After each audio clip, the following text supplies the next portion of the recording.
Êxodo 38. Fez também o altar do holocausto de madeira de acácia, e de 5 covados era o seu comprimento, e de 5 covados a sua largura, era quadrado, e de 3 covados a sua altura. E fez-lhe as suas pontas nos seus 4 cantos, da mesma peça eram as suas pontas, e cobriu-o de cobre. Fez também todos os utensílios do altar, os cinzeiros, e as pás, e as bacias, e os garfos, e os braseiros, todos esses pertences fez de cobre. Fez também, para o altar, um crivo de cobre, em forma de rede, na sua cercadura embaixo, até ao meio do altar. E fundiu 4 argolas para as 4 extremidades do crivo de cobre, para os lugares dos varais. E fez os varais de madeira de acácia, e os cobriu de cobre. E pôs os varais pelas argolas aos lados do altar, para com eles levar o altar, fê-lo oco e de tábuas. Fez também a pia de cobre com a sua base de cobre, dos espelhos das mulheres que se reuniam, para servir à porta da tenda da congregação. Fez também o pátio do lado meridional, as cortinas do pátio eram de linho fino torcido, de 100 covados.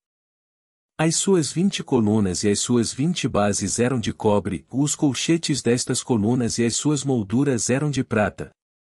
E do lado norte cortinas de 100 covados, as suas 20 colunas e as suas 20 bases eram de cobre, os colchetes das colunas e as suas molduras eram de prata. E do lado do ocidente cortinas de 50 covados, as suas colunas 10, e as suas bases 10, os colchetes das colunas e as suas molduras eram de prata. E do lado leste, ao oriente, cortinas de 50 covados.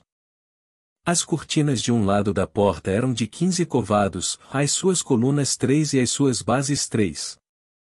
E do outro lado da porta do pátio, de ambos os lados, eram cortinas de 15 covados, as suas colunas 3 e as suas bases 3. Todas as cortinas do pátio ao redor eram de linho fino torcido. E as bases das colunas eram de cobre, os colchetes das colunas e as suas molduras eram de prata, e o revestimento dos seus capitéis era de prata, e todas as colunas do pátio eram cingidas de prata. E a cobertura da porta do pátio era de obra de bordador, de azul, e de púrpura, e de carmesim, e de linho fino torcido, e o comprimento era de 20 covados, e a altura, na largura, de 5 covados, conforme as cortinas do pátio. E as suas 4 colunas e as suas 4 bases eram de cobre, os seus colchetes de prata, e o revestimento dos seus capitéis, e as suas molduras, também de prata. E todas as estacas do tabernáculo e do pátio ao redor eram de cobre. Esta é a enumeração das coisas usadas no tabernáculo do testemunho, que por ordem de Moisés foram contadas para o ministério dos levitas, por intermédio de Itamar, filho de Arão, o sacerdote.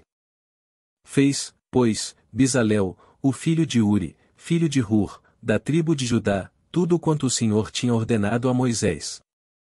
E com ele Eliabe, filho de Aizamaque, da tribo de Dan, um mestre de obra, e engenhoso artífice, e bordador em azul, e em púrpura e em carmesim e em linho fino.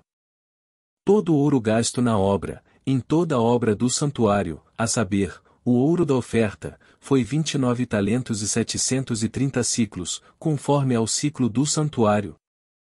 E a prata dos arrolados da congregação foi 100 talentos e 1.775 siclos, conforme o ciclo do santuário. 1 beca por cabeça, isto é, meio ciclo, conforme o ciclo do santuário, de todo aquele que passava aos arrolados, da idade de 20 anos para cima, que foram 603.550. E houve 100 talentos de prata para fundir as bases do santuário e as bases do véu, para as 100 bases 100 talentos, 1 talento para cada base. E dos 1.775 ciclos fez os colchetes das colunas, e cobriu os seus capitéis, e os cingiu de molduras. E o cobre da oferta foi 70 talentos e 2.400 ciclos. E dele fez as bases da porta da tenda da congregação e o altar de cobre, e o crivo de cobre e todos os utensílios do altar.